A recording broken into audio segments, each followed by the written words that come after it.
G'day chemistry students, in this video we are looking at dot point 7.4.4 and 6, focusing on a variety of different reactions that can happen with alcohols. Let's get into it. Now the first reaction that I want to look at is combustion. This is a reaction that we've already done previously in the lab, and it is a reaction that we should all be familiar with.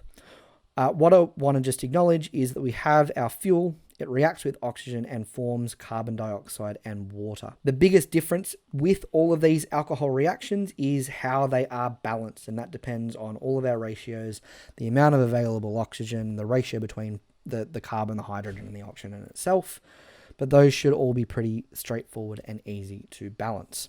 What I want to acknowledge too is that if oxygen is present with the right amount of oxygen, we say that we are doing complete combustion. This is the most energy efficient form of combustion. However, if we have a limited oxygen supply, we don't have enough oxygen for complete combustion, we end up forming either carbon monoxide products, CO, or carbon soot products. With this incomplete combustion, this is a less efficient form of combustion, and generally in the real world, if we are undertaking combustion, we're doing sort of a combination of all three of those. Next reaction is a dehydration process. What we should see is that this process is effectively resulting in the opposite of the addition of water reaction that we looked at the other day. Now, this reaction requires an acid catalyst. In particular, the catalyst that has been shown here is sulfuric acid, H2SO4. In this reaction, what needs to happen first is the formation of a water molecule attached to the main chain. So the hydroxide is able to give off some electrons to pull away and form a bond with one of the hydrogens. That forms this water here. Now, because the hydrogen didn't bring any electrons with it, it just stayed on the hydrogen sulfate ion. We end up with a positively charged ion here. It's quite unstable. What can happen in this step is that the water is able to detach. So the bond between the carbon and the oxygen breaks, and we end up with this product over here, just our carbons and our hydrogens and a positive charge here.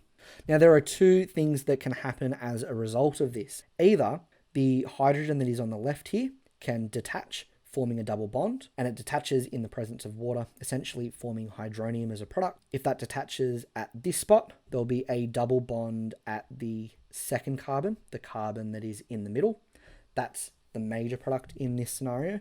The other option is that the hydrogen on the right hand side detaches, forming a double bond at the end of the carbon chain.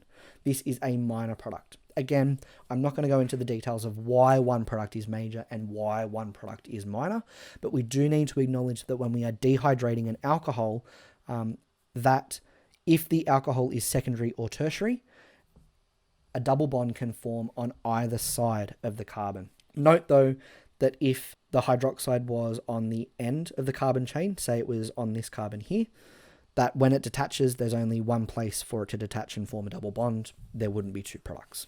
If we're not too sure what that looks like, I'll show you that in class. The next reaction that we can do is another substitution reaction. So instead of substituting an alcohol onto a haloalkane, we're substituting HX onto an alcohol. So again, we have an SN1 and an SN2 mechanism. The SN1 mechanism pretty much just shows that the functional group detaches before the new functional group attaches. We then also have an SN2 mechanism. This one only happens with primary alcohols where the incoming functional group jumps on and the outgoing functional group jumps off at the same time. So for the SN1 mechanism, what we see is that we take off the alcohol, the dihydroxyl group, and put on the halogen, but there's a few steps that are required to get that to happen. So in the presence of an acid, what we'll find is that the water is able to pick up and form a bond with one of the hydrogens on hydronium, leading to one of these unstable water groups being attached to the rest of the chemical. What that will eventually do is detach, forming just an unstable alkane. The carbon in the middle in particular has a positive charge, meaning that it wants to pick up some extra electrons and form a bond. That can happen in the presence of a halogen. Essentially, there would be a step as well where the hydrogen halide or the HCl would detach and ionize first. but that will end up attaching and replacing the hydroxide. With the SN2 mechanism, what we see is that both of those processes sort of happen at the same time. You'd still have a protonation step, so that's not being shown here. This protonation step would be what we see sort of in step 1 here. So the hydroxide would end up picking up an extra hydrogen and having an unstable water group. At that point, the halogen can then jump on from the back and push off the water that's sitting there at the front. Effectively, you end up with the same product though. Now, the final reaction for today is oxidation of alcohols. And depending on whether we have a primary, secondary, or tertiary alcohols, what the oxidation process looks like is quite different.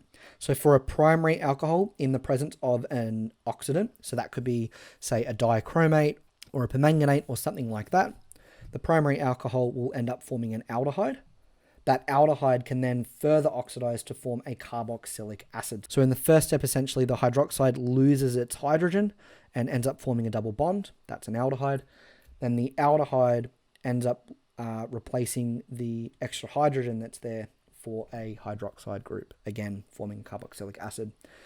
Now, that can't happen for a secondary alcohol. The same process sort of happens at the beginning where the hydrogen on the hydroxide comes off and a double bond ends up being formed. Because it's a ketone, the carbon chain can't be broken up and then replaced with a hydroxide group. So no further reaction can sort of happen at that point. With a tertiary alcohol, because of the sterics, the oxidant can't really actually do its job properly. And you won't find really any reaction happening when you put an oxidant with a tertiary alcohol at all. You don't end up forming any kind of ketone. Looking at a quick mechanism, again, this isn't hugely important into understanding the things that are required of you for the HSC, but it may still be helpful. What we see is that the oxidant, in this case, this is a permanganate ion. The hydroxide group is able to pick up that permanganate ion and end up forming quite an unstable chemical there. What then happens is that a hydroxide that is present in solution is then able to come in and attack the carbon with the oxygen on it. When it does this, it ends up pushing the permanganate ion off. When that's pushed off, you end up having this aldehyde, a double bond ends up getting formed. And then again, more hydroxide can attach to the carbon. You then have, again, the oxidizing material, again, the permanganate, jumping onto one of the free oxygens. And the hydrogen is then able to come off, the bonds on the hydrogen are then able to attach and reform a double bond. Again, this process is quite complex. There's a lot of steps that go with it. It's not a direct expectation of the course that you understand inside and out what's happening through every step. But again, it may be helpful. Otherwise, just try and remember what your reactants, what your product and reactants are, what the reaction conditions are, etc. That's the important part. Thank you very much, everyone. In the next video, we're going to be looking at doing some prep for another combustion of alcohols experiment. Again, we're doing some more colorimetry, applying some of our knowledge all the way back from Module 4 into some of the context that we see here in our Year 12 modules. But until then, have a good one.